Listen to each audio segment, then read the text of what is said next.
Welcome to Gentle Night Stories for Grown-Ups, where true near-death experiences become gentle journeys of comfort, hope, and wonder. Settle in, relax, and let these extraordinary real-life stories guide you peacefully into sleep. The light at the end, a true near-death experience. Close your eyes and settle into your pillow. Tonight I'm going to share with you a true story, one that changed a life forever and reminds us that there may be more to our existence than we can see.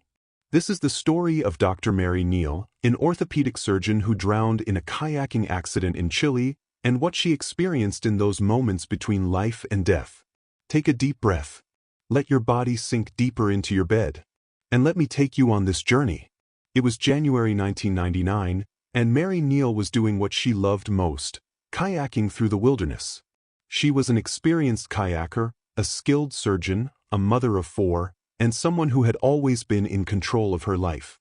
She and her husband had traveled to the remote Fue River in the Chilean Andes, along with a group of fellow kayakers, seeking adventure in one of the most beautiful places on Earth. The morning had been perfect. The water was cold and clear, fed by mountain springs. Ancient forests lined the riverbanks, and condors circled overhead in the brilliant blue sky. Mary felt alive, present, connected to the natural world in a way that city life never allowed. But rivers, especially remote mountain rivers, can be deceptive. What looks calm on the surface can hide tremendous power beneath. As Mary paddled around a bend, she saw it too late. A waterfall, bigger than expected, with a dangerous submerged rock formation at its base. Before she could maneuver away, the current caught her kayak and pulled her over the edge. She went under. The force of the water trapped her boat against the rocks underwater, pinning her beneath the surface. She was stuck, held down by thousands of gallons of water pouring over her every second. She tried to pull herself free, but it was impossible. The pressure was too great. Mary was drowning. In those first moments, she fought. She struggled against the kayak, against the water, against the rocks. Her lungs burned. But slowly, something changed within her. A strange calm began to wash over her. She realized she was going to die. Now, you might think that realization would bring panic. But Mary later described it as the opposite. As she stopped fighting, as she accepted what was happening, a profound peace settled over her, a peace unlike anything she had ever experienced. She could feel her body shutting down. The burning in her lungs faded. The cold of the water seemed to disappear. And then she felt herself leaving. She felt herself separate from her body. Mary described being able to see herself still trapped underwater, pinned beneath the kayak. But she was also somewhere else, somewhere above the river. She could see her friends on the shore, see them organizing a rescue attempt. She could see the whole scene from a perspective that shouldn't have been possible. And she wasn't alone. She felt presences with her, loving, welcoming presences that she intuitively knew were spiritual beings. Some she recognized as people who had died, though she couldn't always name them. They surrounded her with a love so complete, so unconditional, that it made every love she'd known in life feel like a shadow of the real thing. They were taking her somewhere. Without traveling, without time passing in any normal sense, Mary found herself in a different place entirely. She described it as more real than reality itself, a place where colors were more vivid than any colors on Earth, where she could perceive beauty beyond the capacity of human senses. She was moving toward a structure, a dome of light that radiated warmth and love. And she was eager to enter it. Every part of her being wanted to merge with that light, to return to what felt like home. But at the entrance, she was stopped. A being of light stood before her, though stood isn't quite the right word, and being barely captures what she experienced. This presence communicated with her, not in words, but in pure understanding. Thoughts and emotions transferred directly between them. The being showed her things. She was given a life review, but not the kind you might imagine, not a judgment or a test. Instead, she experienced her entire life from every perspective. She felt not just her own emotions, but the emotions she had caused in others. Every act of kindness rippled outward, and she could feel the joy she had brought to others. Every moment of thoughtlessness or cruelty she felt from the receiving end. It wasn't punishment. It was understanding. Complete, total understanding of the interconnectedness of all actions, all choices. And then she was shown the future. Mary saw her children growing up. She saw specific events that hadn't happened yet, important moments in their lives that needed her presence. She saw her oldest son as a teenager, though he was only a child when she drowned. And she was told clearly and unmistakably that it wasn't her time yet. She had to go back. She didn't want to. Mary pleaded to stay. The beauty, the love, the peace of where she was, it was everything she had never known she was missing. Earth, by comparison, seemed heavy and painful. The thought of returning to a body, to physical pain, to the struggles of daily life, felt unbearable. But the being was firm. She had work to do. Her children needed her. Her husband needed her. There were things only she could accomplish. With a feeling of profound reluctance, Mary agreed. And then she was rushing backward, pulled by an invisible force, back toward the river, back toward her body. Back at the Feuille River, Mary's friends hadn't given up. For nearly 30 minutes, an impossible amount of time to be submerged, they had been working to free her body from the rocks. When they finally pulled her kayak to shore and extracted her body, she was dead. No pulse. No breathing. Blue skin. Dilated pupils. But they began CPR anyway. And then Mary gasped. She vomited river water and gasped again. Her heart started beating. She was alive. But she wasn't celebrating. She was devastated. As Mary regained consciousness, she remembered everything. She remembered the beauty of where she had been, the love she had felt, the peace that had enveloped her. And she grieved its loss. She actually felt angry that she had been resuscitated. Her body was badly damaged. She had been underwater so long that both of her lungs had collapsed. Several of her ribs were broken. One of her legs was shattered, an injury that would require extensive surgery and months of painful rehabilitation. But the physical injuries weren't what troubled her most. How could she return to normal life after experiencing something so profound? How could she explain to anyone what she had seen? Who would believe her? Mary spent weeks in South American hospitals before she could be transported home. The doctors told her she was lucky to be alive. They couldn't explain her survival. 30 minutes without oxygen should have meant severe brain damage even if the heart could be restarted. But Mary had no cognitive impairment at all. She was, medically speaking, a miracle. But she didn't feel lucky. She felt like an exile, banished from paradise.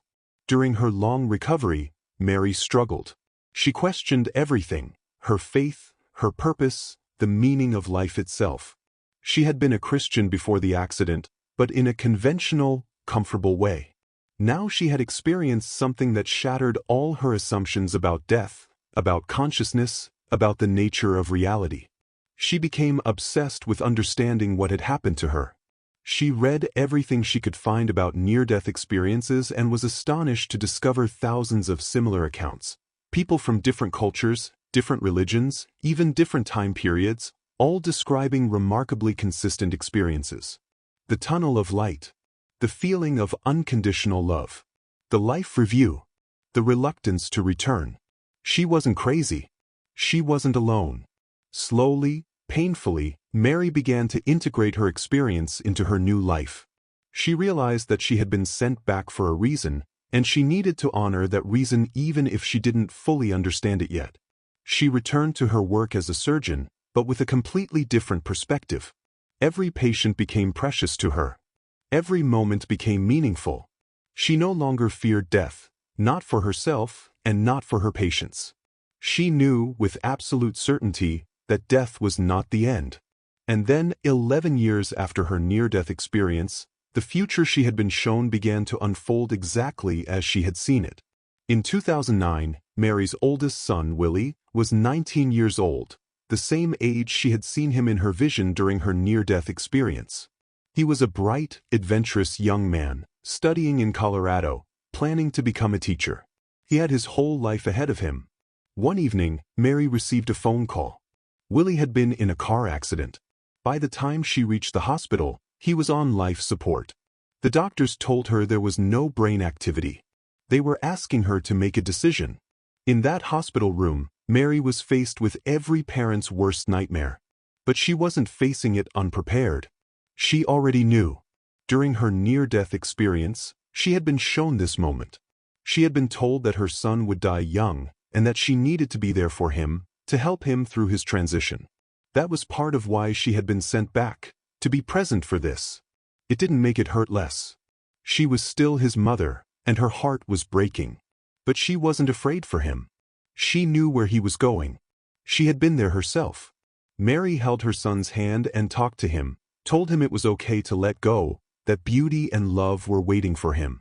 And when they removed the life support, she felt, once again, that presence of spiritual beings in the room, the same ones who had surrounded her in the river. They had come for Willie. In the months and years that followed, Mary found ways to sense her son's continuing presence. Not as a ghost, not as something trapped, but as a consciousness that had moved on yet remained connected to those he loved. She experienced what she called God winks, small, inexplicable moments that reassured her Willie was still there in some form. Mary eventually wrote a book about her experience called To Heaven and Back. She began speaking publicly, sharing her story with thousands of people. And she discovered something remarkable. Her story gave people hope. She heard from people who were grieving, who were dying, who were afraid. And her certainty, her unshakable knowledge that death was not the end, helped them find peace. She wasn't asking anyone to believe her. She was simply sharing what she knew to be true from her own experience. And for many people, that was enough. Mary's message is simple: we are more than our bodies. Consciousness continues beyond physical death. We are deeply loved by something greater than ourselves. And every life has meaning and purpose, even when we can't see it. She also emphasizes that our time on earth matters. The life review she experienced showed her that our actions have consequences that ripple outward in ways we can never fully comprehend. Every kindness matters. Every connection matters. Every choice we make shapes not just our own lives but the lives of everyone we touch. And most importantly, death is not something to fear. It is a transition, a returning home, a release into something more beautiful than we can imagine.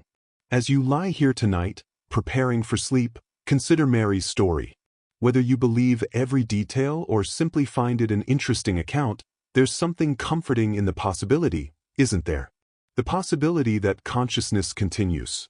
That love is eternal. That the people we've lost aren't gone but transformed.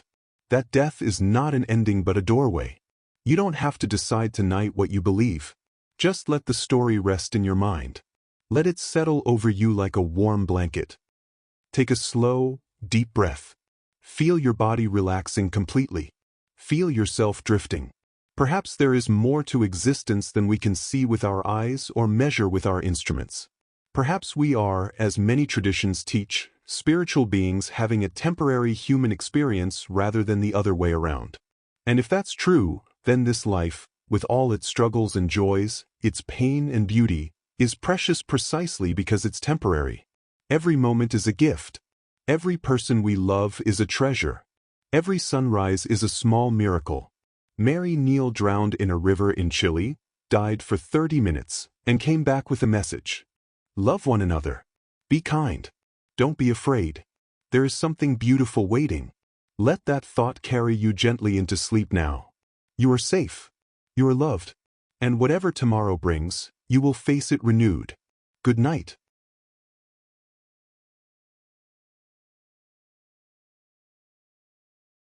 Beyond the Veil. The story of Anita Moorjani. Tonight, as you settle into the comfort of your bed, I want to share with you a story of hope. A true story about a woman who was dying of cancer, who crossed over to the other side, and who came back healed. This is the story of Anita Moorjani, and it will change the way you think about fear, about illness, and about the power of love. Let your shoulders relax. Let your breathing slow.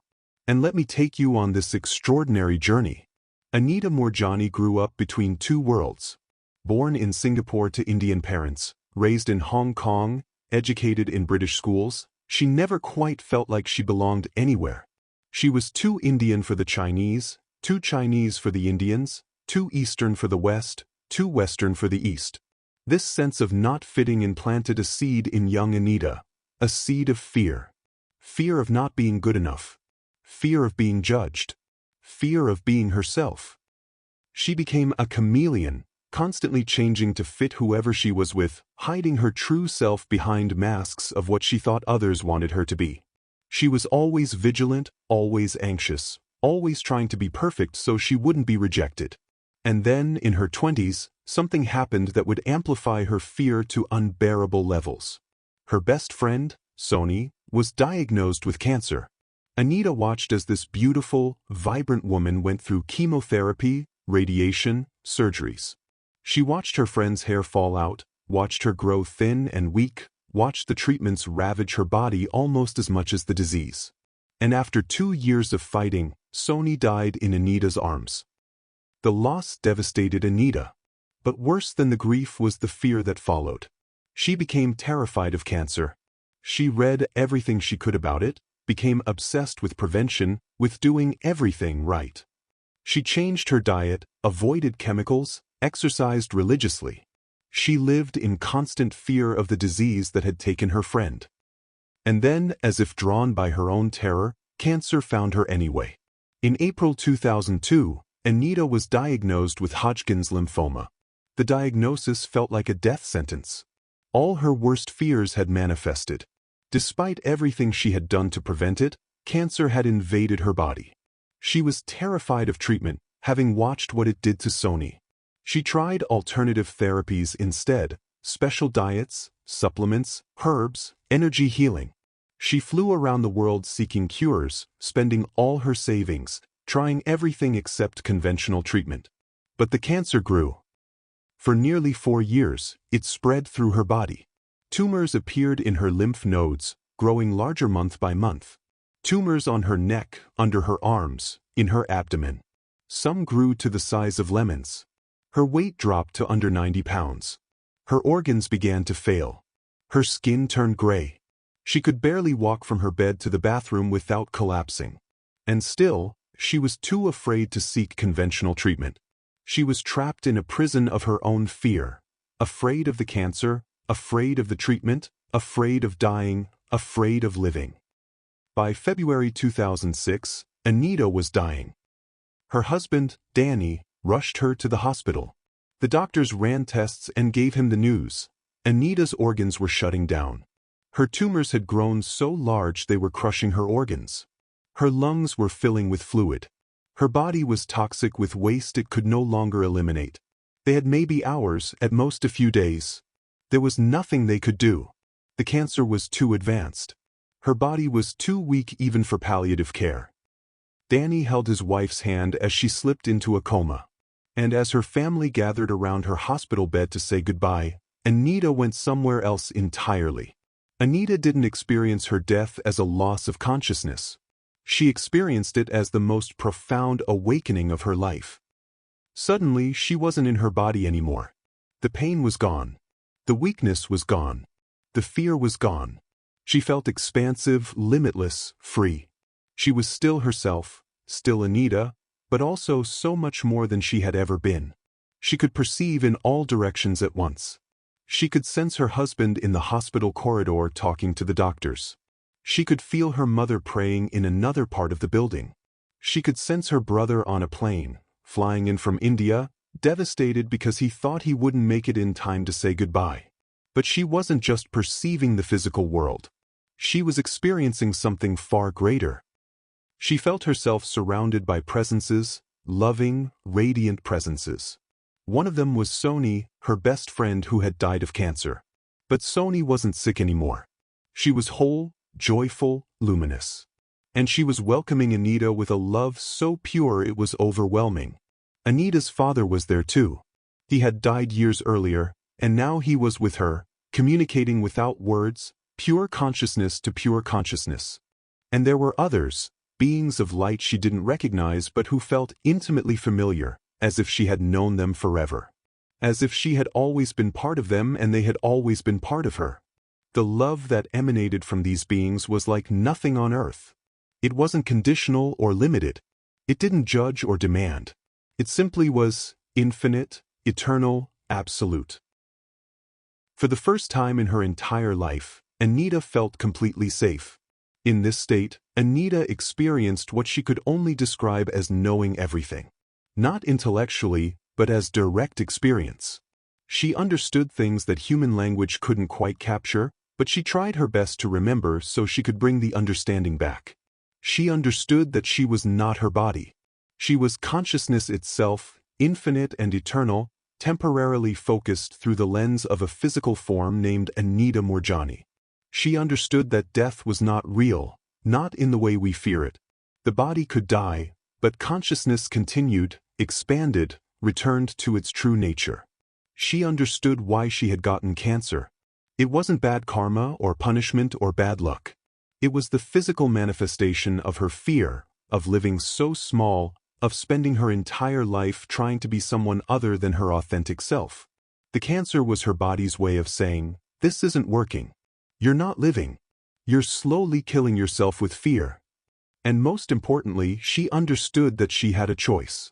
She could stay in this realm of pure love and light, this state of perfect peace and understanding. Or she could go back to her body, back to earth, back to life. Her father and Sony communicated with her. They showed her that if she went back, her body would heal rapidly and completely. The cancer would disappear. She would recover fully. But she would go back with a mission, to live fearlessly, to be authentically herself, to share this understanding with others. If she stayed, that was okay too. There would be no judgment, no punishment. Only love. The choice was entirely hers. Anita was torn. The realm she was in was so beautiful, so peaceful. Why would she want to return to a dying, pain-filled body? Why would she want to go back to a world full of fear and suffering? But then she understood something else. She saw how her death would devastate her husband, her mother, her brother. She felt their grief as if it were her own. And she realized that their pain mattered to her more than her own comfort. But it was more than just not wanting to hurt them. She suddenly understood her purpose. She had spent her entire life afraid of not being good enough, afraid of cancer, afraid of death, afraid of life itself. And that fear had literally manifested as a disease that was killing her. But now she knew the truth. She knew that we are all magnificent, powerful, eternal beings. She knew that love is our true nature. She knew that we create our reality with our beliefs and emotions. She knew that fear is an illusion and love is the only real power in the universe. And if she went back with this knowledge, she could help others.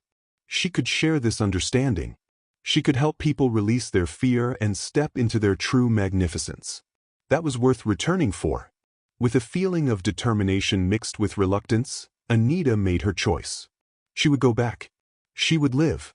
And in that instant, she felt herself being pulled back, drawn like a magnet back into her body.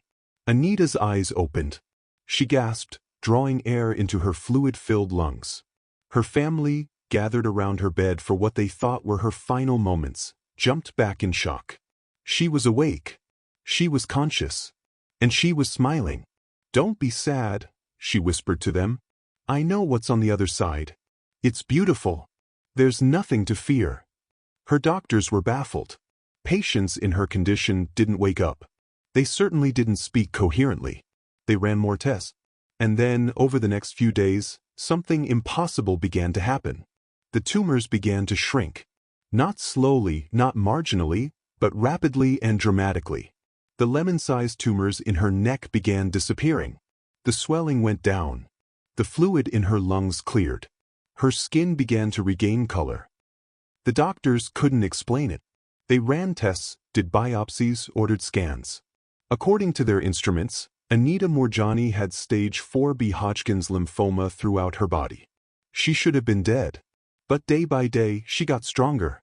Within a week, she was walking. Within 2 weeks, the tumors were almost gone.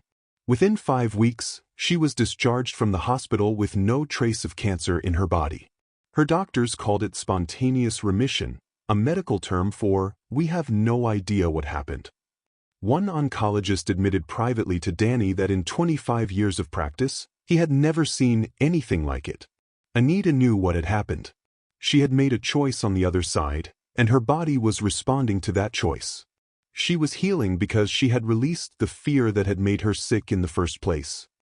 She had come back changed. The woman who left her body in a coma was not the same woman who returned. The fear was gone. The need to please others was gone. The masks were gone. For the first time in her life, Anita Moorjani was free. In the years that followed, Anita struggled to integrate her experience. How do you go back to normal life after experiencing something so profound? How do you pay bills and do laundry when you've touched infinity? She tried to go back to her old life, back to her old job, back to her old ways. But it didn't work. She had changed too much. The things that used to matter, impressing people, following rules, fitting in, seemed meaningless now. She remembered the beings of light telling her to be authentic, to speak her truth, to share her experience. But she was afraid. What would people think? Would they believe her? Would they think she was crazy? And then she realized there was that fear again, trying to run her life. And this time, she wasn't going to let it. Anita began sharing her story. First with friends, then in small groups, then in a book called Dying to Be Me. The book became an international bestseller, translated into over 40 languages. Her story reached millions of people around the world. And the message she shared was simple but revolutionary. You are magnificent exactly as you are. You don't need to earn love or prove your worth. You are loved unconditionally by the universe itself, not for what you do but for what you are. Fear is what makes us sick. Fear of not being good enough, fear of judgment, fear of failure, fear of life itself. When we live in fear, we live small. We hide our true selves. We dim our light. And that disconnection from our true nature manifests as disease, as depression, as all the ways we suffer. But when we release fear and choose love, love for ourselves, exactly as we are, we tap into an infinite power. We become who we truly are. And miracles become possible. Anita's message wasn't about positive thinking or manifesting wishes. It was deeper than that. It was about understanding our true nature as infinite consciousness, temporarily focused in physical form. When we remember who we really are, everything changes.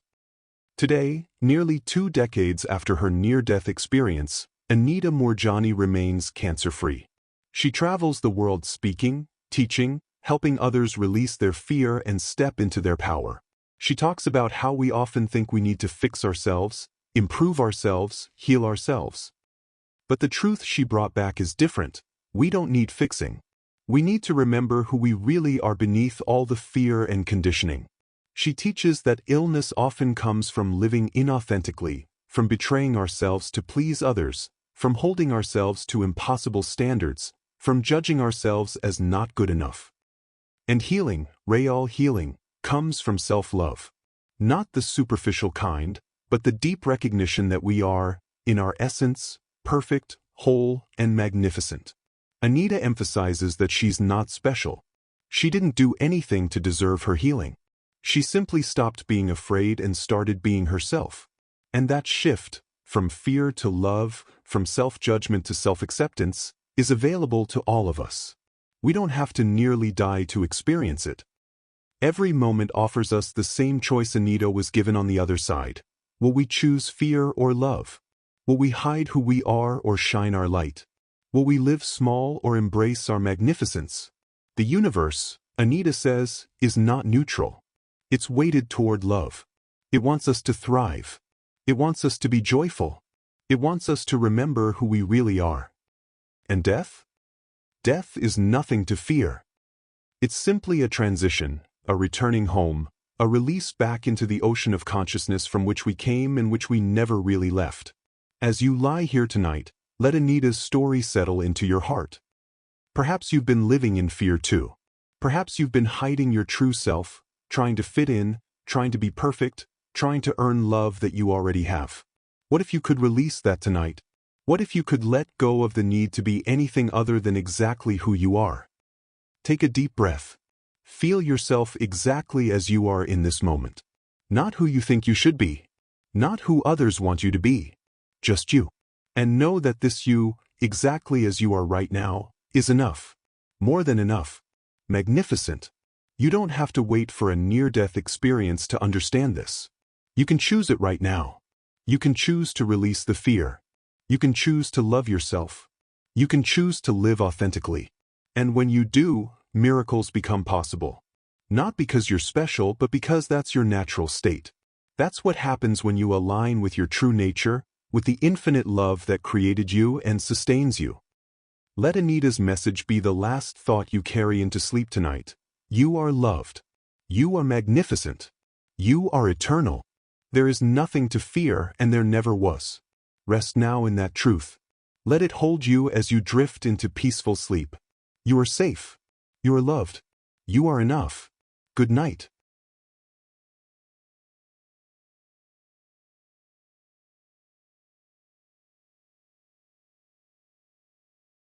The Garden Between Worlds. The story of Dr. Eben Alexander. Tonight, as you prepare for sleep, I want to share a story that has brought comfort to millions who have lost someone they love. This is the true story of Dr. Eben Alexander, a neurosurgeon who didn't believe in near-death experiences until he had one himself. What he discovered on the other side will ease your heart and remind you that love never ends, and that those we've lost are closer than we think. Breathe deeply. Let your body relax completely. And let me tell you about the journey that changed everything. Dr. Eben Alexander was a man of science. For 25 years, he had been a neurosurgeon, teaching at Harvard Medical School, operating on brains, understanding the intricate machinery of human consciousness. He had heard about near-death experiences, of course. Patients occasionally reported them, stories of tunnels, white lights, deceased relatives. Eben had a ready explanation: oxygen deprivation, neurological misfires, the brain's desperate attempt to make sense of its own shutdown. He was sympathetic to these patients, but he didn't believe their experiences were real. Consciousness, he was certain, was produced by the brain. When the brain died, consciousness ended. There was no soul, no afterlife, no heaven. Death was simply the permanent switching off of the biological computer. He had grown up in a religious family. His father was a neurosurgeon too, and a devout Christian. But Eben had left that faith behind in medical school. Science had given him better answers. He had a good life, a wife he loved, 2 sons, a successful career. He helped people, saved lives, understood the brain better than most humans alive. And then, on November 10, 2008, Eben Alexander woke up with a headache. The pain was unlike anything he'd experienced. It felt like someone was driving a spike through his spine into his skull. Within minutes, he was writhing in agony, unable to speak coherently. His wife, Holly, called an ambulance. By the time they reached the hospital, Eben was having a grand mal seizure. His body convulsed violently. His eyes rolled back. And then he fell into a coma. The doctors ran tests. What they found was almost impossible: coli meningitis. A bacterial infection had invaded Eben's cerebrospinal fluid and was attacking his brain, specifically his neocortex, the part of the brain responsible for thought, consciousness, and everything that makes us human. Coli meningitis in adults is incredibly rare. The odds of a healthy adult getting it are roughly 1 in 10 million. The odds of surviving it with your brain intact are even worse. The doctors started aggressive antibiotic treatment, but Eben didn't respond. His brain continued to swell. His body temperature spiked. His organs began to fail. By the 3rd day, the doctors told Holly to prepare for the worst. Even if Eben survived, which was unlikely, the damage to his neocortex meant he would never be himself again. He would likely be in a persistent vegetative state, unable to think, unable to recognize anyone, unable to do anything but breathe. Holly sat by her husband's bed, holding his hand, watching the machines breathe for him. Their sons came to say goodbye. Friends and family gathered. They prayed, though Eben himself had never believed in prayer. And somewhere, beyond the reach of those machines, beyond the dying brain in that hospital bed, Eben Alexander was having the most profound experience of his existence. Eben's journey didn't begin with light and beauty. It began in darkness. He found himself in a place he later called the realm of the earthworm's eye view, a dark, murky, primordial space. He was conscious, aware, but he had no memory of who he was. No memory of being a doctor, a husband, a father. No memory of Earth or his life. No language, no concepts, no sense of self. He was simply awareness, existing in this dark, gelatinous place, surrounded by grotesque faces that loomed and receded. He had no sense of time. He might have been there for hours or for eternity. There was no comfort, no light, no hope. And then, something changed. A sound emerged from the darkness, a spinning melody, beautiful and intricate, unlike any music on earth. And with that sound came light. A brilliant light that didn't hurt his eyes but instead filled him with indescribable warmth and joy. He was rising, moving upward through the darkness, ascending towards something magnificent. And he was no longer alone. Beside him was a presence, a young woman on a beautiful butterfly wing. There were millions of butterflies around them, their wings forming a living river of color and light that stretched infinitely in all directions. The woman didn't speak with words, but he understood her message perfectly. It came in 3 parts, transmitted directly into his consciousness. You are loved and cherished dearly forever. You have nothing to fear. There's nothing you can do wrong. These words, or rather, these understandings, penetrated every part of his being. They weren't just heard, they were experienced as absolute truth, more real than anything he had ever known in his physical life. The young woman guided him higher, and they emerged into a world of impossible beauty. Eben found himself in a pastoral valley, lush and vibrant with colors more vivid than anything on earth. There were waterfalls and streams, forests and meadows, villages of radiant beings. Everything was alive, not just the obvious things like trees and animals, but the water, the air, the light itself. Everything pulsed with consciousness, with love, with joy. Thousands, perhaps millions of beings were there, souls in various forms, some appearing as people, others as pure light or energy. They were all connected, all part of a greater consciousness, yet each maintained their individuality. And above it all, there was music, a vast, intricate symphony that seemed to create reality itself. Every note brought new colors into being, new forms, new expressions of infinite creativity. Eben could ask questions simply by thinking them, and answers would come, not as words but as instant, complete understanding. He asked about evil, about suffering, about all the pain in the world. And he understood. We are here in physical form to learn. The challenges, the pain, the separation we experience in physical life are temporary and purposeful. They help consciousness grow, evolve, understand itself more fully. But this physical world, he understood, is like a shadow compared to the reality of the spiritual realm. It's real, but it's not the ultimate reality. It's a learning environment, a school for souls. And then the young woman on the butterfly wing guided him even higher, to a place he called the core. In the core, Eben experienced something beyond description, what he could only call God, though that word felt inadequate. It wasn't a being, exactly, though it had something like personality. It wasn't a place, though he was definitely there. It was more like an infinite presence of love, creativity, and consciousness from which everything else emerged. He was surrounded by countless other souls, an infinity of souls, in fact. Each one was unique, individual, yet they were all connected, all part of this infinite consciousness. They were all loved individually and completely, yet they were all one with the source. Eben understood with absolute certainty, we are eternal. Death is an illusion. We are all connected to each other and to the divine source. And love, pure, unconditional love, is the fundamental fabric of reality. He also understood something crucial about those who die. They don't cease to exist. They simply transition back to their natural state, back to this realm of infinite love and connection. They are still themselves, still aware, still capable of loving those they've left behind. And more than that, they are closer to us than we realize. The barrier between the physical world and the spiritual world is thin, permeable.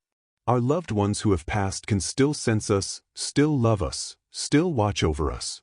Death, Eben understood, is not a separation. It's a transformation. The love continues. The connection continues. Nothing real is ever lost. Eben didn't want to leave. The core was home, more home than anywhere he'd ever been. The love, the peace, the understanding he experienced there made physical life seem like a pale shadow. But he was given a clear message. It wasn't his time. He had to go back. There was more for him to do, more to learn, more to teach. He resisted. Why would he want to return to a limited physical body when he was experiencing infinite consciousness? Why would he want to return to a world of pain and fear when he was immersed in perfect love? But the message was firm. He had a purpose. He needed to return and share what he had learned, especially with others in the scientific and medical community who, like him, believed consciousness ended with brain death. And so, reluctantly, Eben began the journey back. Down from the core, down through the beautiful valley, down through the darkness. On the 7th day of his coma, just as the doctors were preparing to recommend that life support be withdrawn, Eben's eyes suddenly opened. He was back. The doctors called it a miracle. Medically, it should have been impossible. Eben's neocortex, the part of the brain necessary for consciousness, had been so severely damaged that it was essentially offline for 7 days. By all scientific understanding, he should not have been conscious at all, let alone having coherent experiences. Yet not only had he been conscious, he had experienced the most vivid, real, coherent experiences of his entire life. And unlike many brain-injured patients, Eben recovered completely. Within weeks, his brain function returned to normal. Within months, he was back to his full cognitive capacity. No memory loss, no personality changes, no deficits. But he was forever changed. The man who had been a skeptic, who had dismissed near-death experiences as neurological hallucinations, now knew with absolute certainty that consciousness existed independent of the brain. He had been conscious, vividly, powerfully conscious, while his neocortex was essentially destroyed. Eben wrote a book about his experience called Proof of Heaven. As a neurosurgeon, as a man of science, he felt compelled to share what he had learned, even though he knew many of his colleagues would dismiss or ridicule him. But he also knew his experience would bring comfort to millions, especially to those who had lost loved ones. There was one more remarkable part of Eben's story, something that would become deeply meaningful for anyone who has experienced grief. The young woman on the butterfly wing, the one who had guided him through his journey, had been his companion throughout the experience. He could see her face clearly, high cheekbones, deep blue eyes, an expression of pure love and compassion. But he didn't know who she was. He had never seen her before. For months after waking from his coma, Eben received a photograph in the mail. It was from a biological sister he had never met. He had been adopted as an infant and had only recently connected with his birth family.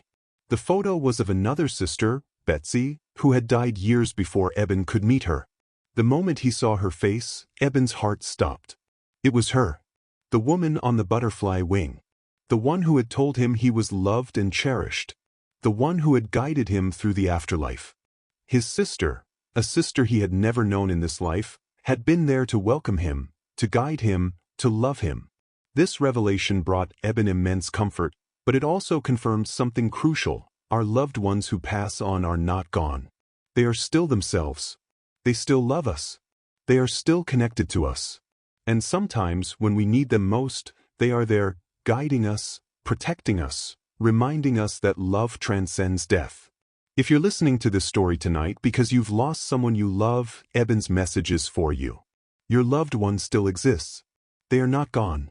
They have simply transitioned to a realm that is more real, more beautiful, more loving than anything we experience here.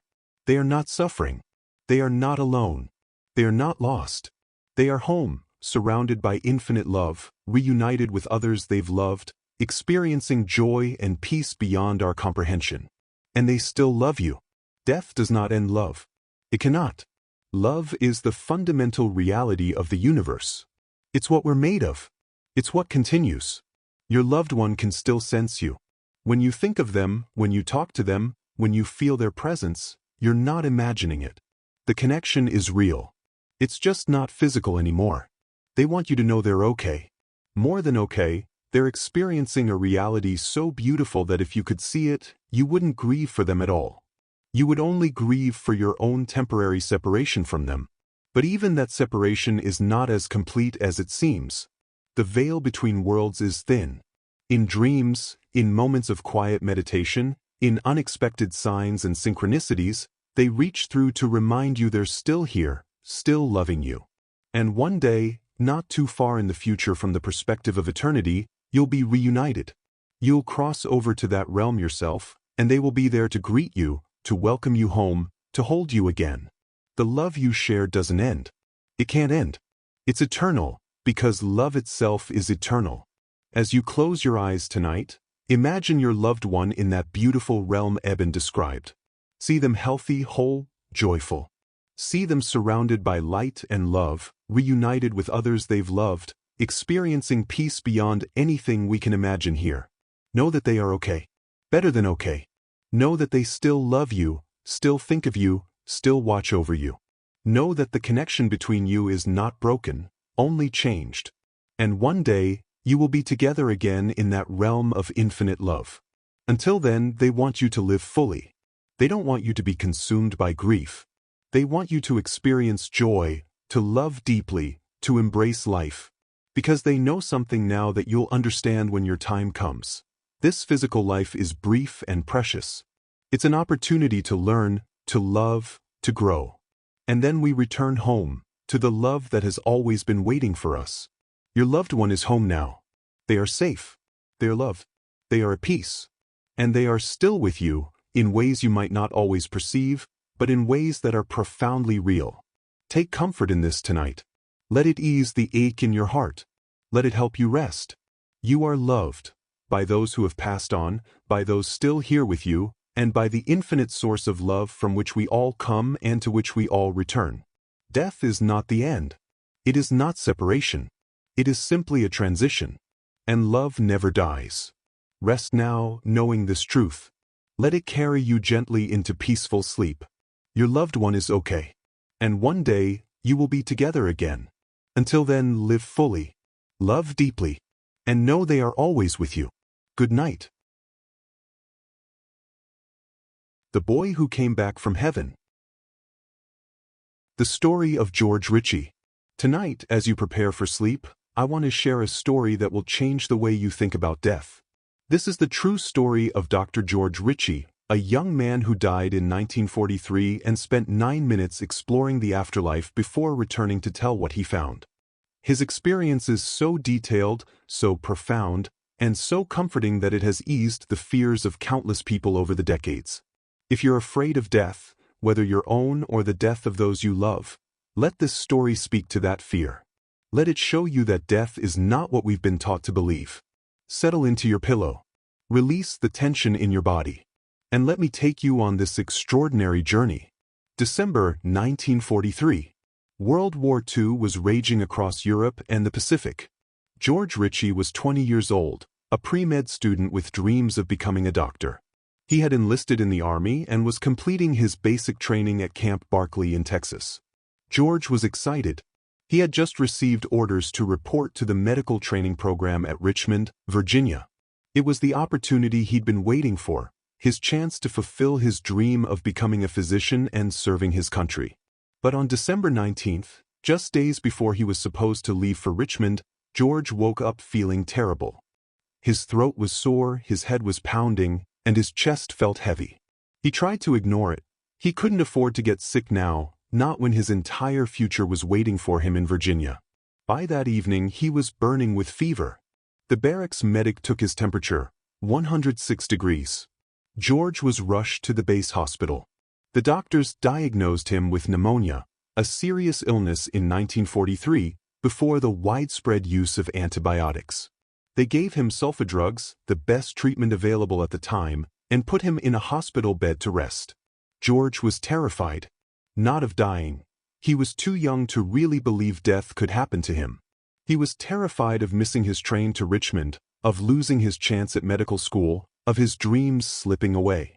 "I have to get to Richmond," he kept telling the nurses. "I can't miss that train." But George wasn't going to Richmond. Not yet. In the early morning hours of December 20th, George's condition deteriorated rapidly. His breathing became labored. His heart struggled. And then, just before dawn, it stopped. The night nurse found him. No pulse. No respiration. His body was cold and turning blue. She called for the doctor, who examined George and pronounced him dead. They recorded the time, 3 a.m. The doctor pulled a sheet over George's face and instructed the orderly to move the body to the morgue. The hospital had protocols for this. There was a war on, and young soldiers died.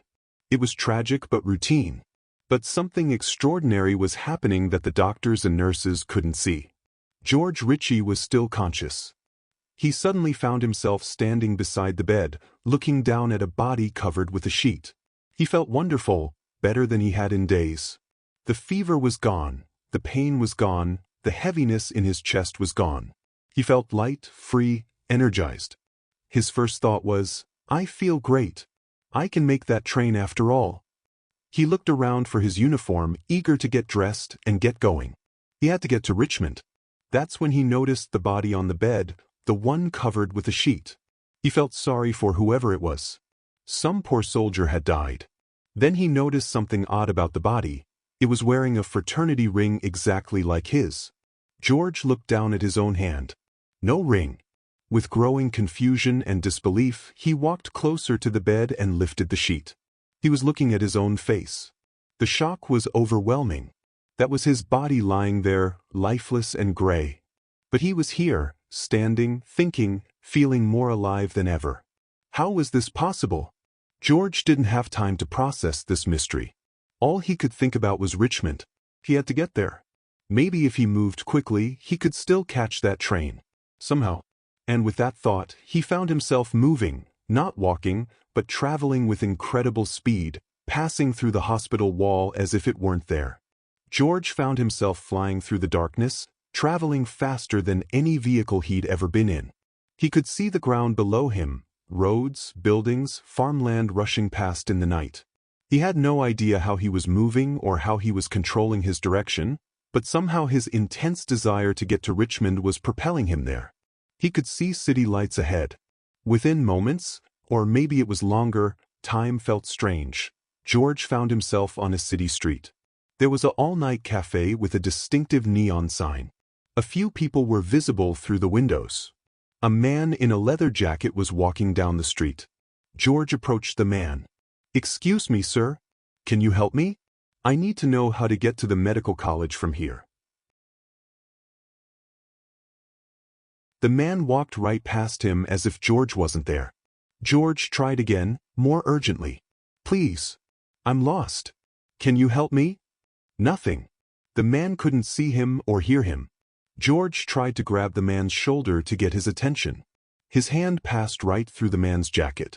The realization hit George like a physical blow. He was dead. He really was dead. That body back in the hospital bed, that was him. And now he was, what? A ghost?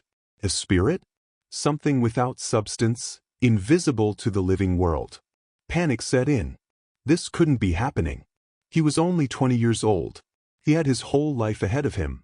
He was supposed to become a doctor. He was supposed to get married, have a family, do important things. George wandered the streets of what he would later confirm was Richmond, Virginia. His desperate desire to get there had somehow transported his consciousness across hundreds of miles. He saw the city waking up, saw the early morning workers heading to their shifts, saw life continuing without him. And he couldn't interact with any of it. He was there but not there, seeing but unseen, calling out but unheard. The loneliness was crushing. George didn't know how long he wandered. Time had become meaningless. But at some point he found himself back at the hospital in Texas, drawn back to his body by some invisible connection. He stood in the morgue, looking at his corpse lying on a table. The orderly hadn't taken him down yet. George felt lost, confused, terrified. And then everything changed. A light appeared in the room, but calling it a light doesn't do it justice. It was more like the essence of light itself, brilliant beyond description yet somehow not painful to look at. It seemed to emanate from a being who had entered the room. The being was human in form but radiated such power, such love, such authority that George knew instantly this was no ordinary person. Years later, George would identify this being as Christ, though in the moment he was simply overwhelmed by a presence of absolute love and absolute knowledge.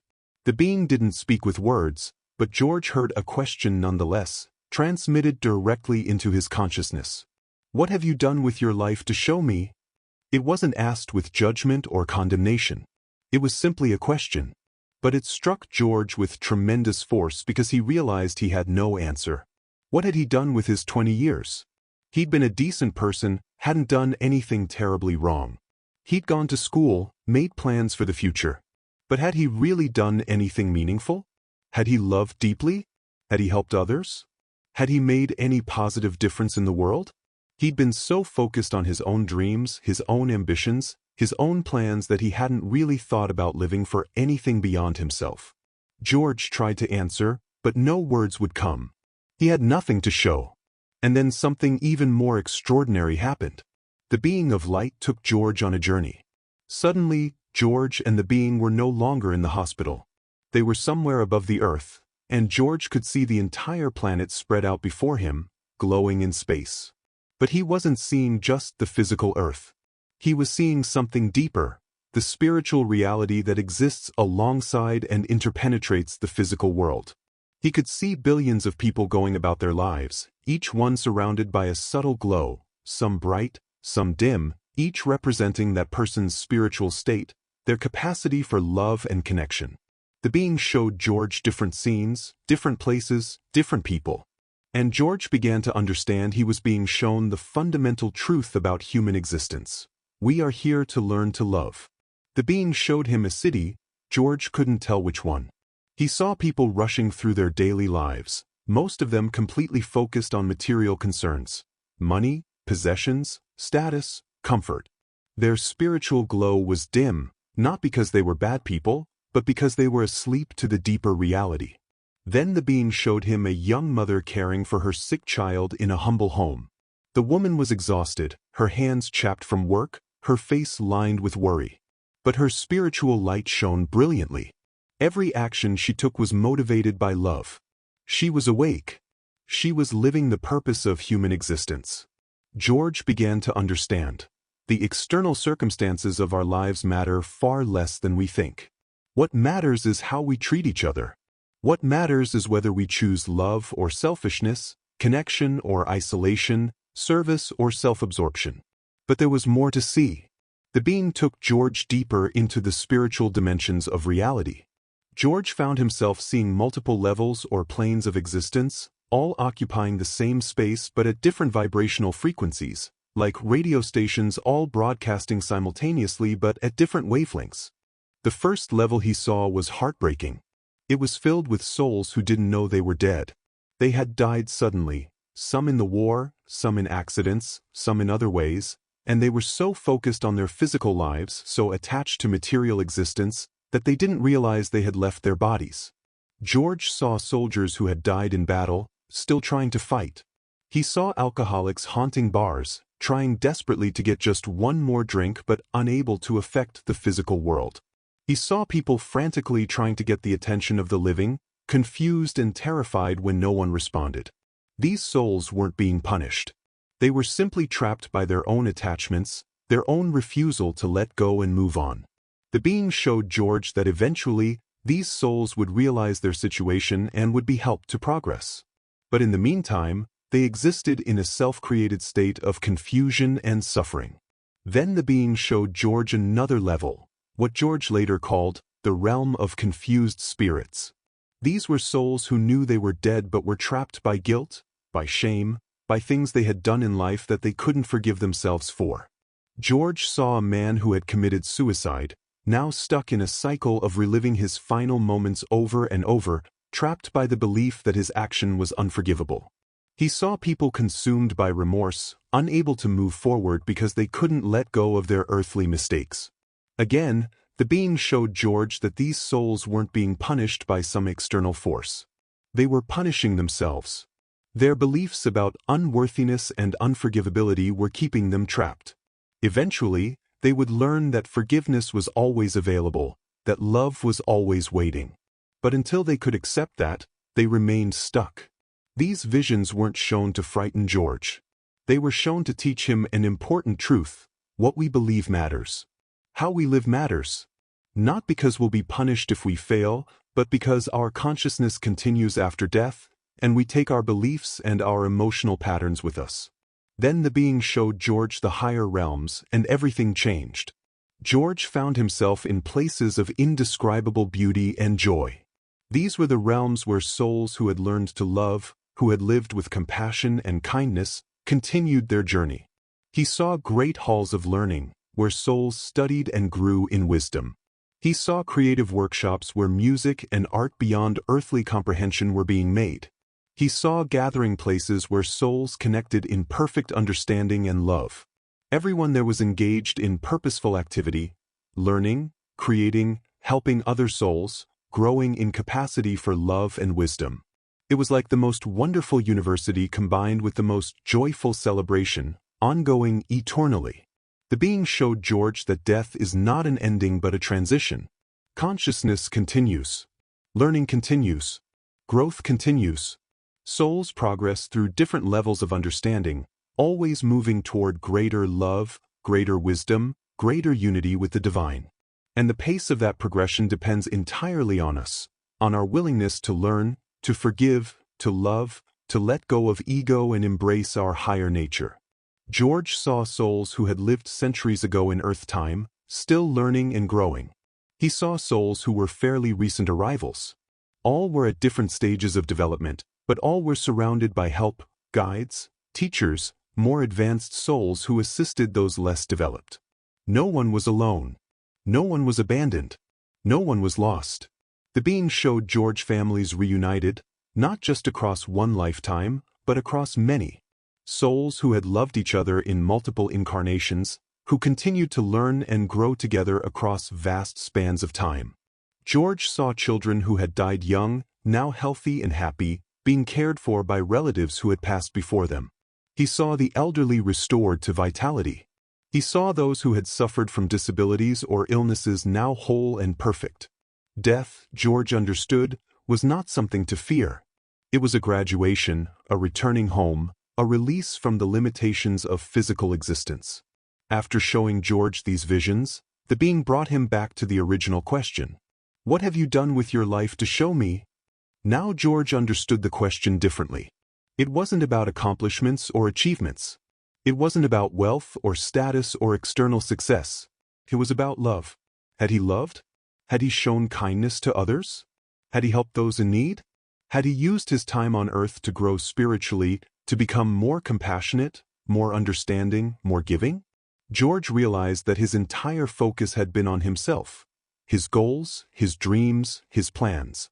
He'd been a good person in the conventional sense, but he hadn't been living for anything beyond his own ambitions. The being showed George his life from beginning to end, every moment, every choice, every interaction. But George didn't just see these events from his own perspective. He experienced them from the perspective of everyone he had ever affected. He felt the joy he had brought to his mother with his laughter as a child. He felt the hurt he had caused a classmate with a thoughtless remark.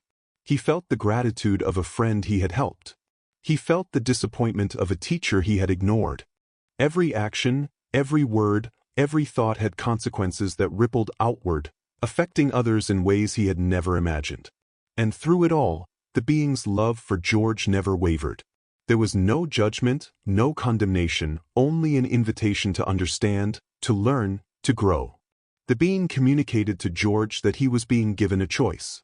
He could stay in the spiritual realm and continue his development there. Or he could return to his body and complete his earthly life, armed with this new understanding.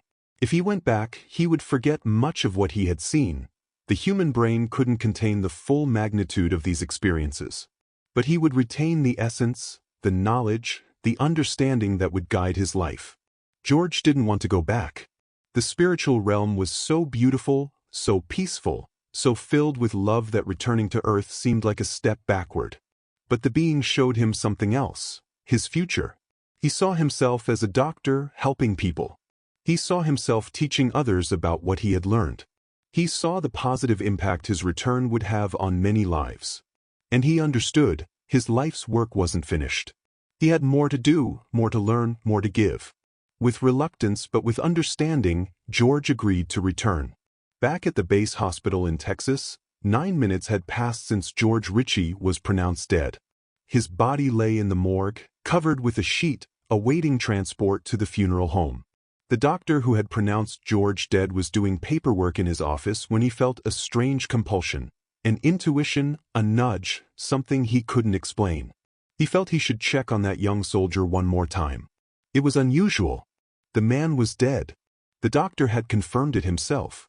But the feeling was so strong that he went back to the morgue. He pulled back the sheet and, on impulse, decided to give George an injection of adrenaline directly into his heart, a last-ditch effort that, by all medical logic, should have been pointless. George's heart suddenly lurched. Then it beat again. And again. Within moments, George was breathing. The medical staff were stunned. The doctor himself couldn't explain it. 9 minutes is far too long to be dead. Brain damage is virtually certain after just 4 minutes without oxygen. Yet George Ritchie was coming back to life. Over the next several days, George recovered fully. No brain damage. No lasting effects. Within weeks, he was healthy enough to be released from the hospital. And he remembered everything. George Ritchie did eventually become a doctor, as he had dreamed. But he was no longer the same young man who had been so focused on his own ambitions. He became a psychiatrist, specializing in helping others understand the deeper dimensions of human existence. For the rest of his life, he lived to be 85. He shared his near-death experience with anyone who would listen. He gave hundreds of lectures, wrote books, and counseled countless people who were afraid of death or struggling with grief. His message was always the same. Death is not the end. It's a transition to something more beautiful than we can imagine. Consciousness continues. Love continues. Learning continues. We are here on Earth for a brief time to learn specific lessons, primarily the lesson of how to love unconditionally. Everything else, our careers, our possessions, our achievements, matters only insofar as it helps us learn that central lesson. When we die, we take nothing with us except what we've become, the love we've learned to give, the wisdom we've gained, the compassion we've developed. These spiritual qualities are the only things that truly matter. George emphasized that the afterlife is not about reward and punishment in the simplistic way many religions teach. It's about natural consequences. If we've learned to love, we gravitate toward realms of love. If we're trapped in guilt or anger or materialism, we gravitate toward realms that reflect those states, not as punishment, but as a natural expression of our consciousness. But nothing is permanent except love. Every soul, eventually, progresses toward higher understanding. Even those trapped in the lower realms are never abandoned. Help is always available. Growth is always possible. George became particularly passionate about helping people overcome the fear of death. He had been there. He had died. And he had found that death was not dark or frightening or final. It was a returning home, a release, a beginning rather than an ending. Based on his experience, George Ritchie taught that death is simply the soul's departure from the physical body. The body dies, but you, the real you, your consciousness, your personality, your capacity to think and feel and love, continues. The transition is usually peaceful and even beautiful. Many people report feeling relieved as they leave their bodies, freed from pain or limitation or fear. You're not alone when you die. Spiritual beings, sometimes recognized as deceased loved ones, sometimes as angels or guides, are there to help you transition, to orient you to your new state of existence, to welcome you home. What happens immediately after death depends largely on your state of consciousness. If you're aware that you're a spiritual being, if you've developed spiritual understanding during life, the transition is smooth and natural. You move easily into the spiritual realms appropriate to your level of development. If you're very attached to material life, or if you die suddenly without preparation, you might experience some confusion initially. But this confusion doesn't last. Help is always available. No one is abandoned. The judgment that some religions speak of is real, but not in the way it's usually portrayed. You're not judged by an external authority. You judge yourself, with complete honesty, seeing your life from all perspectives. But this happens in an atmosphere of total love and support. The purpose is learning, not punishment. George emphasized that hell, as traditionally conceived, a place of eternal punishment, doesn't exist. The lower realms he saw were temporary states created by consciousness itself, and every soul eventually progresses beyond them. The universe is fundamentally oriented toward love, toward growth, toward redemption. Heaven, similarly, is not a static place where you float on clouds playing harps forever. It's an active realm of continuing growth, learning, creativity, and service. You remain yourself. Your personality, your interests, your relationships continue. But you're freed from the limitations and struggles of physical existence. George Ritchie spent decades sharing specific messages for those who were afraid of death. First, you are immortal. Your essential self, your consciousness, your personality, your capacity for love, cannot die. Death is simply a change of form, like a butterfly emerging from a chrysalis. Second, you are loved beyond measure. The universe itself is made of love. The being of light that George encountered was pure love, and that love is available to every soul, always, without exception. You don't have to earn it. You already have it. Third, your life has meaning. You're here to learn, to grow, to love. Every experience, even the difficult ones, serves your spiritual development. Nothing is wasted. Nothing is meaningless. Fourth, you will see your loved ones again. Death doesn't end relationships. The souls we love continue to exist and continue to love us. We'll be reunited with them when our own time comes. Fifth, there's no need to be afraid. The moment of death itself is gentle. What lies beyond is beautiful. You're going home to a place more wonderful than you can imagine. Sixth, how you live matters. Not because you'll be punished if you fail, but because you're creating yourself. The consciousness you develop, the love you learn to embody, this is what you take with you. This is what determines your experience in the afterlife. Seventh, it's never too late. No matter what you've done, no matter how you've lived, forgiveness and redemption are always available. The universe doesn't give up on anyone. George particularly wanted people to know that death was not something to dread but something to understand and even, in some ways, to look forward to, not because life isn't precious, but because what comes after is continuation of everything good about existence, freed from all its limitations. In his later years, George Ritchie often spoke about the bigger picture his experience had revealed to him. He understood that physical life on Earth is like a school, a temporary learning environment where souls come to develop qualities that can only be learned through the challenges of physical existence. Here, in bodies, separated from direct knowledge of our spiritual nature, we learn compassion by experiencing suffering. We learn patience by facing obstacles. We learn forgiveness by being hurt. We learn unconditional love by loving despite imperfections. These lessons would be impossible to learn in the spiritual realm, where everything is transparent and love is immediately obvious. Only in the dense, challenging environment of physical life can certain spiritual qualities be developed. Death, then, is like summer vacation, a return home after a semester at school. We rest, we integrate what we've learned, we reunite with our spiritual family. And then, when we're ready, many souls choose to return to physical life to learn new lessons, to help others, to continue their spiritual development. George's experience suggested that we've all lived before and will live again, though specific memories of past lives are usually veiled so we can focus on present lessons without being distracted by past dramas. But the essential self continues, growing and developing across many lifetimes, always progressing toward greater wisdom and greater capacity for love. This isn't about achieving perfection. It's about growth, about becoming more fully who we're meant to be. And the journey never ends because there's always more to learn, more depths of love to discover, more ways to express creative consciousness. As you lie here tonight, let George Ritchie's story reshape your relationship with death. Death is not your enemy. It's not an ending. It's not a wall you'll crash into. It's a doorway you'll walk through, from one room to another, from one state of being to another. And what's on the other side of that door? Reunion with those you've lost.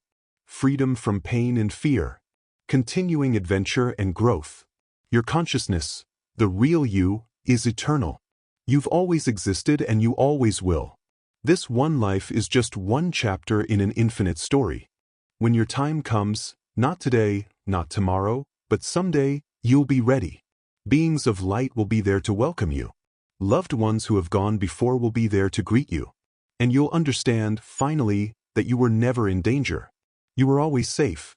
You were always loved. You were always home. Until that day comes, live fully. Love deeply. Don't waste this precious time in fear.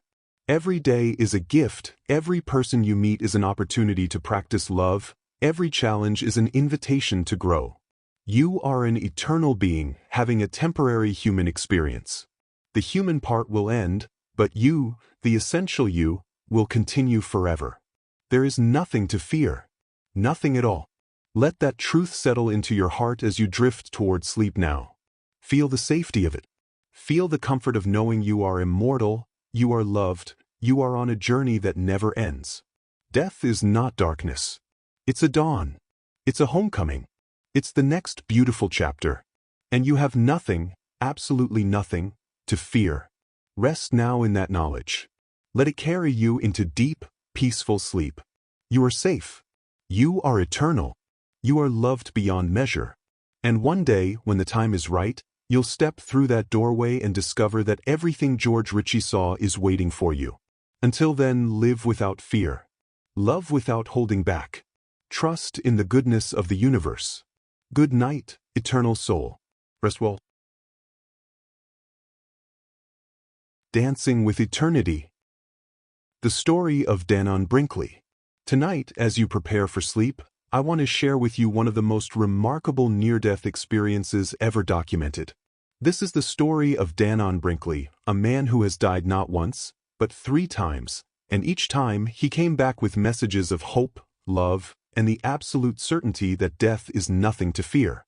If worry about death keeps you awake at night, if the unknown fills you with anxiety, let Danon's story ease your mind. He's been there. He knows what waits on the other side. And he's spent decades telling anyone who will listen, there is nothing to be afraid of. Close your eyes. Let your breathing slow. And let me tell you about the man who learned to dance with death. September 17, 1975. Danon Brinkley was 25 years old, talking on the telephone in his home in South Carolina. Outside, a thunderstorm was building, dark clouds rolling in, rain beginning to fall. Danon was a big man, over 6 feet tall, strong, confident. He had served in Vietnam and had seen things that changed him. He wasn't particularly spiritual. He didn't think much about death or the afterlife. He was just living his life, having a conversation, paying no attention to the storm. And then it happened. A bolt of lightning struck the telephone line outside his house. 25,000 volts of electricity surged through the phone line, through the telephone receiver, and into Danon's head.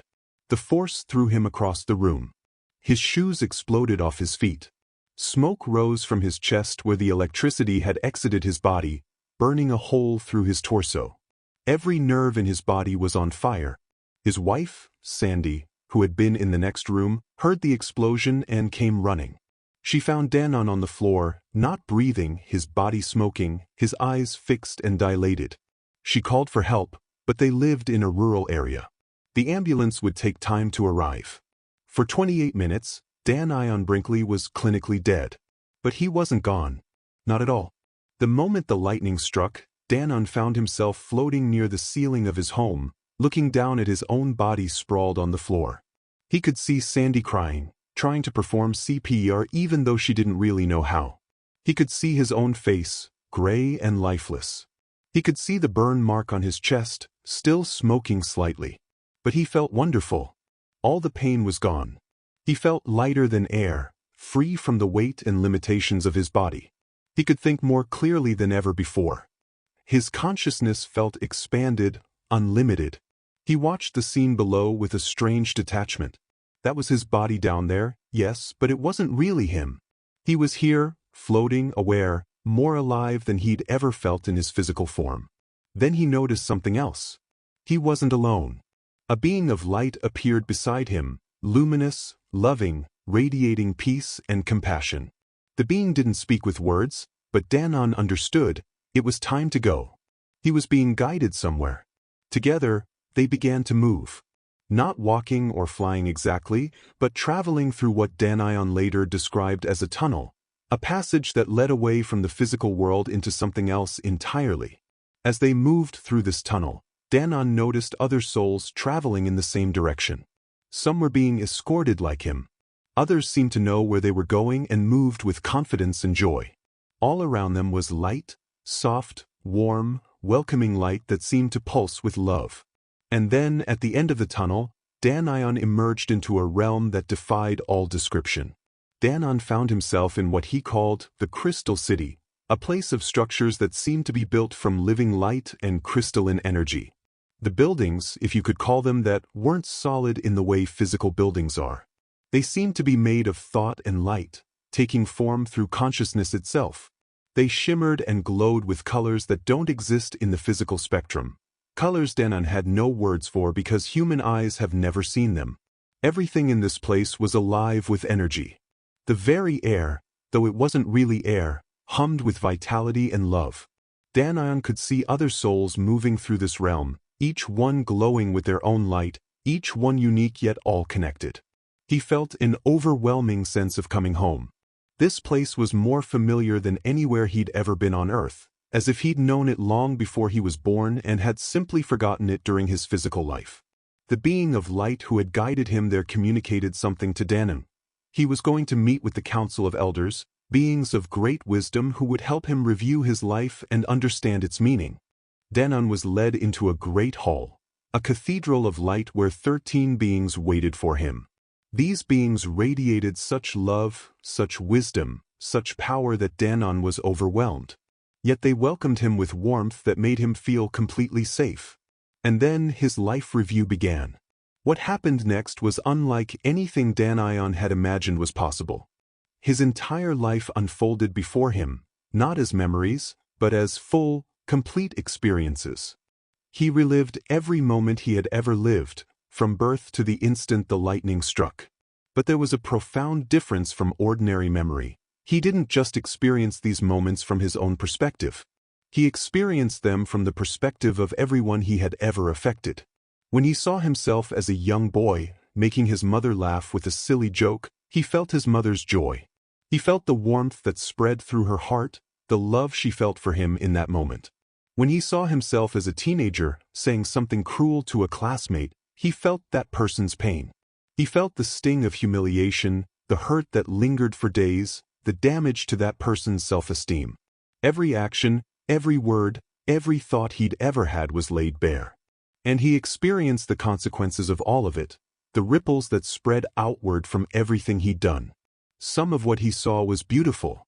He saw moments of kindness, times when he'd helped someone, instances where his presence had brought comfort or joy to another person.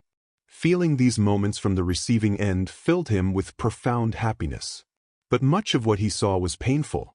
Danon had been what he later called a mean SOB before his near-death experience. He'd been a bully as a kid. He'd been violent, aggressive, uncaring about how his actions affected others. He'd done things in Vietnam that haunted him, though he'd tried not to think about them. Now, he couldn't avoid them. He felt everything he'd made others feel, every bit of pain, every moment of fear, every wound he'd inflicted. It wasn't that the beings of light were punishing him or judging him. They radiated nothing but love and compassion throughout the entire review. But he was judging himself, seeing clearly for the first time the impact of his choices. The most important lesson was becoming crystal clear. We are all connected. When we hurt another person, we're hurting ourselves. When we help another person, we're helping ourselves. There is no separation. Love for others is love for self. Cruelty to others is cruelty to self. When the life review ended, Danon was devastated by what he'd seen. How could he have been so thoughtless? So cruel? So blind to the pain he'd caused? But the beings of light communicated something powerful to him. This is why you're here. This is why you came to Earth, to learn these lessons.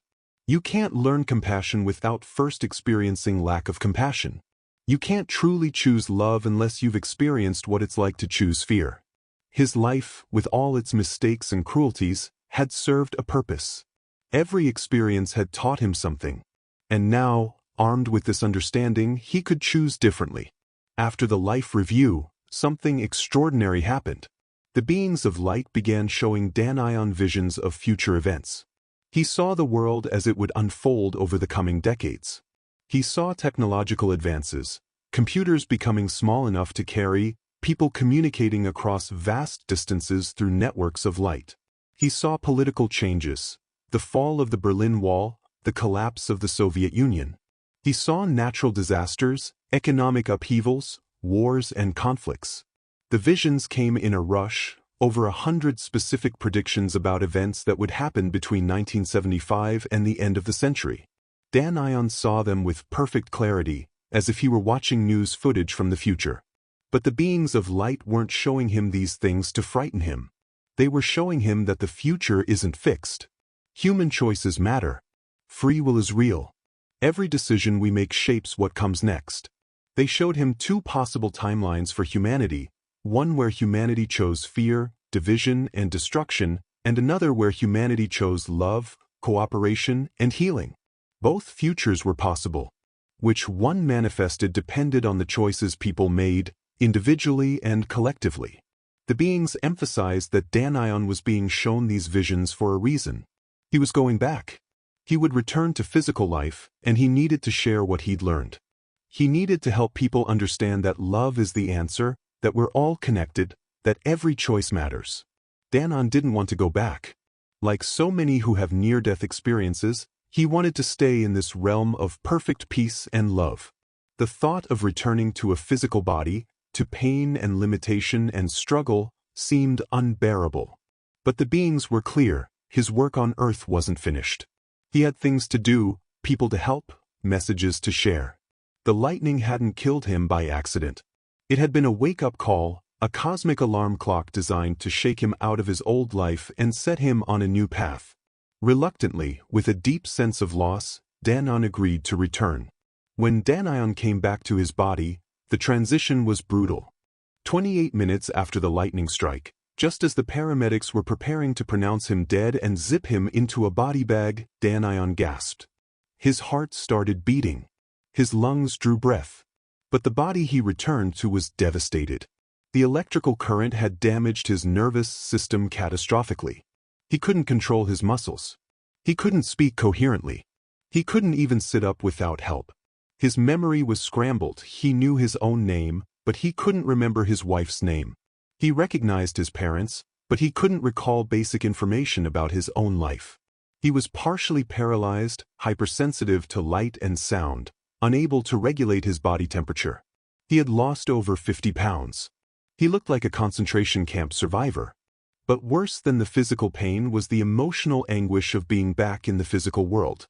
He had experienced something so beautiful, so peaceful, so full of love, and now he was trapped again in a broken body in a world that suddenly seemed dark and harsh. The doctors told Sandy that even if Dan survived, which wasn't certain, he would likely never recover. The brain damage was too severe.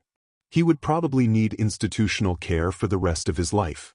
For months, Dan lay in a hospital bed, barely able to function. But slowly, impossibly, he began to heal. His memory started returning. His muscles began responding. His speech improved. Against all medical odds, Dan Brinkley was recovering. And as he recovered, he started talking about where he'd been and what he'd seen. As Dan regained his strength, he became obsessed with sharing his experience.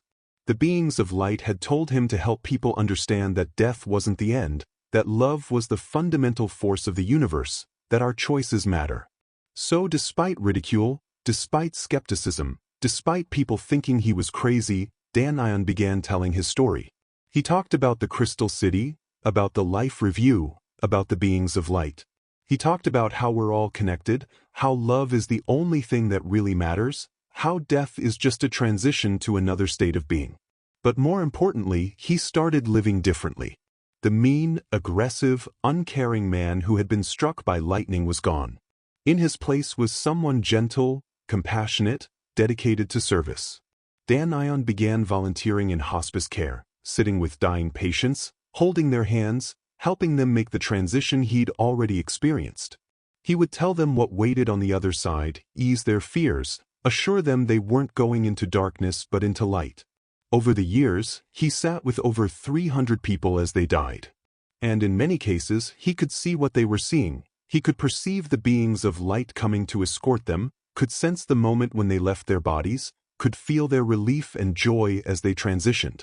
His work became his mission. He wrote books, gave lectures, appeared on television shows. He faced ridicule from skeptics and scientists who insisted his experience was just a hallucination, just oxygen deprivation or brain chemistry gone haywire. But Dan didn't care. He knew what he'd experienced. He knew it was real.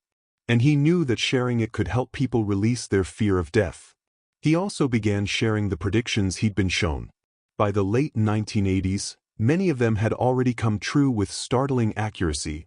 The Chernobyl disaster, the Challenger explosion, the rise of personal computers, conflicts in the Middle East, all exactly as he'd described them years earlier. People started paying attention. Maybe this man really had experienced something extraordinary. In 1989, 14 years after being struck by lightning, Dan Brinkley died again. He was undergoing heart surgery. Damage from the lightning strike had caused cardiovascular problems that eventually required surgery to repair. During the operation, his heart stopped. And once again, Dan found himself out of his body, traveling through the tunnel, entering the realm of light. The beings of light welcomed him back like an old friend. You remember, they communicated, joy evident in their presence. You haven't forgotten.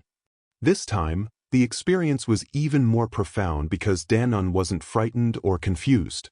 He knew where he was. He knew what was happening. He could more fully appreciate the beauty and love of this realm. The beings showed him more visions, gave him more messages to take back. They emphasized that he still had work to do. His mission wasn't complete. The world needed people who had been to the other side and could testify to what waited there. People are afraid, the beings communicated.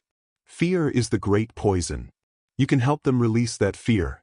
You can help them understand that love is all there is.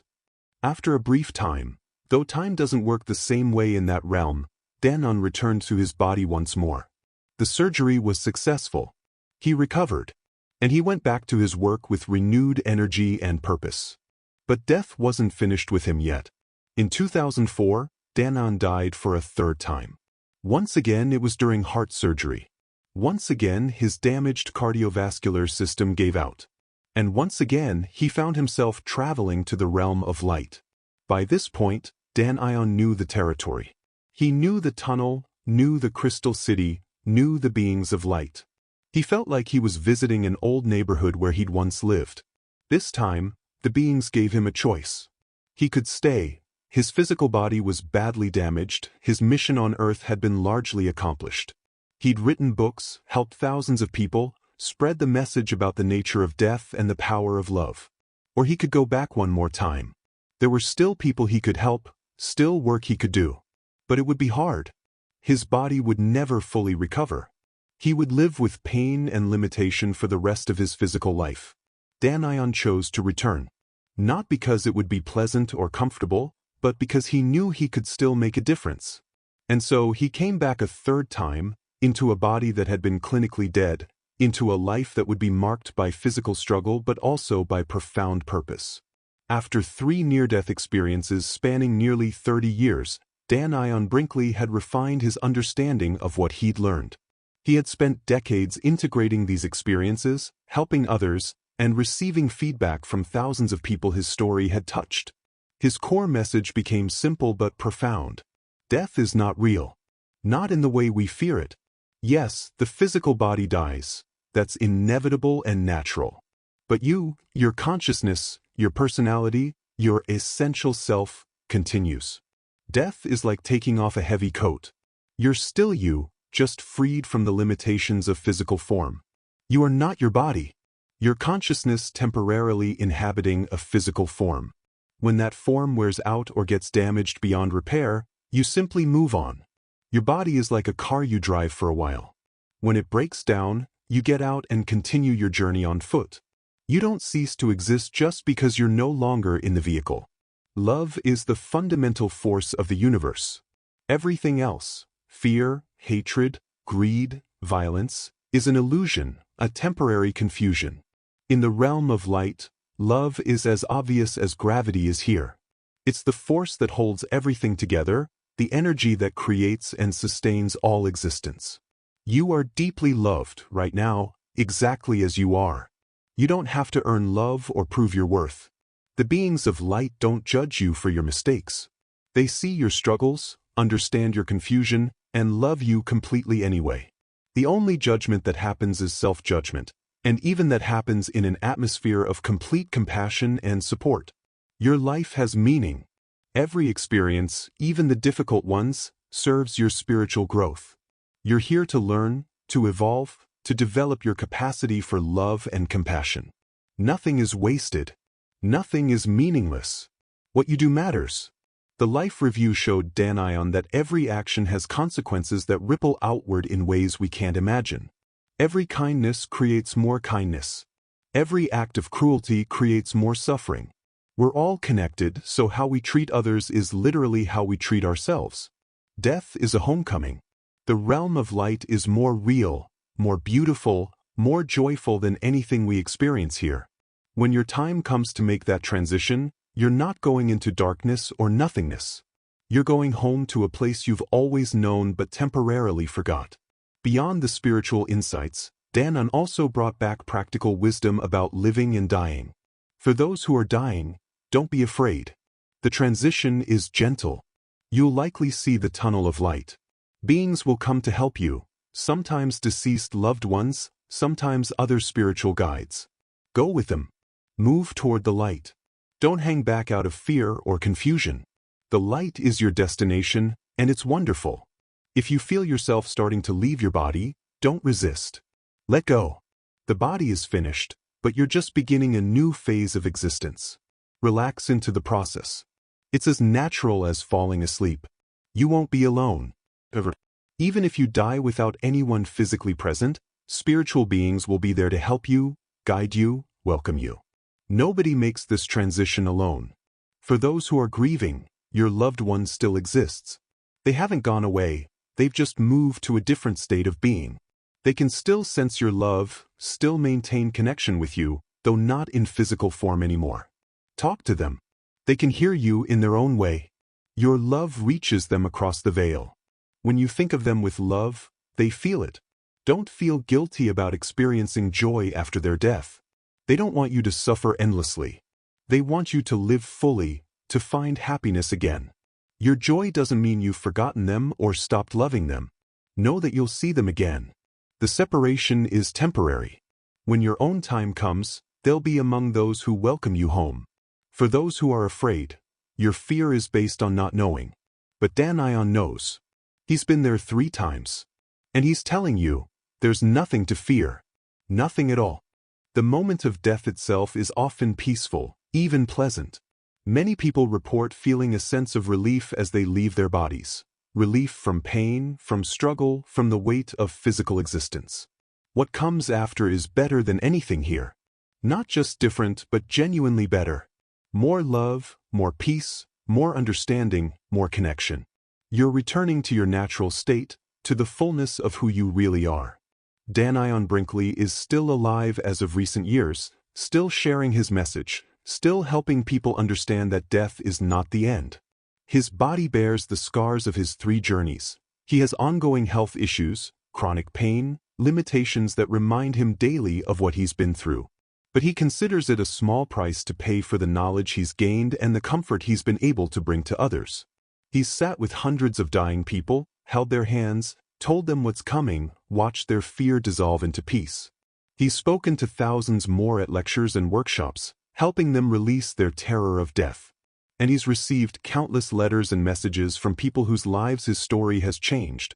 People who were suicidal but decided to keep living, people who were paralyzed by fear of death but found peace, people who lost loved ones and found comfort in knowing their loved ones were okay. Danion's message has evolved over the years, but the core has remained constant. Death is an illusion. Love is eternal. Fear is unnecessary. You are safe. You are loved. You are on a journey that never ends. He emphasizes that you don't need to have a near-death experience to understand these truths. You don't need to be struck by lightning or die on an operating table. You can choose right now to release your fear, to embrace love, to live fully. Because the ultimate message of near-death experiences isn't really about death at all. It's about life, how to live it fully, lovingly, fearlessly, knowing that you're an eternal being having a temporary physical experience. Dan Brinkley's story is an invitation to each of us to reconsider everything we think we know about death. What if death isn't an ending but a transition? What if consciousness continues beyond the body? What if we're all connected in ways we don't fully perceive? What if love is the fundamental reality of the universe? What if the life we're living now is just one chapter in an infinite story? These aren't just philosophical questions. For Dan, they're lived realities. He's been there. He's seen it. He's experienced it firsthand, not once, but 3 times. And his consistent message across all 3 experiences is, there's nothing to fear. The beings of light aren't waiting to judge you or punish you. They're waiting to welcome you home, to help you understand your life, to support your continuing growth.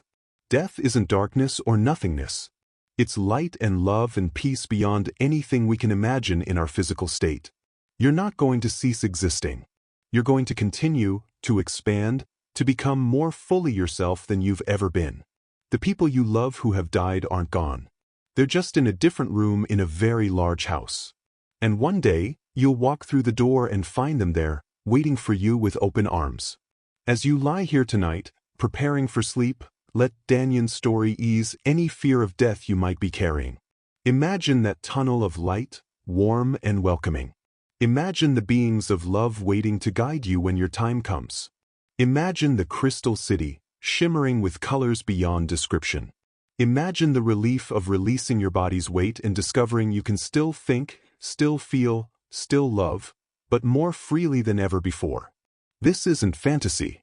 This is the testimony of a man who's been there 3 times and has spent decades sharing what he found. Death is not your enemy. It's not an abyss. It's not the end of you. It's a doorway. It's a homecoming.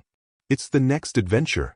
When your time comes, not tonight, not tomorrow, but someday in the distant future, you'll step through that doorway and discover that everything Dan Brinkley described is waiting for you. Beings of light. Unconditional love. Perfect peace. Reunion with everyone you've loved. Understanding of everything you've wondered about. Freedom from all pain and fear and limitation. And you'll realize that you were never in danger. You were always safe. You were always held in love. You were always on a journey that couldn't truly end because you are consciousness itself, eternal and indestructible. Until that day comes, live fully. Don't let fear of death rob you of the joy of living. You have this precious time in physical form, use it well. Love deeply. Be kind. Help others. Learn and grow. And when you lay your head down each night, rest in the knowledge that whether you wake in the morning or wake in eternity, you are safe. You are loved. You are eternal. There is nothing, absolutely nothing, to fear.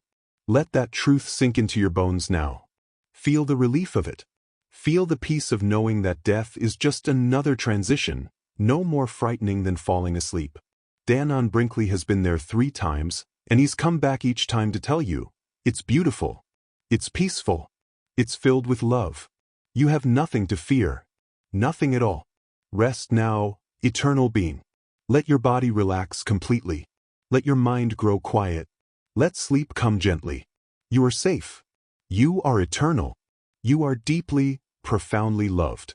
And death, when it comes, will be nothing more than waking from one dream into a more vivid reality. Good night.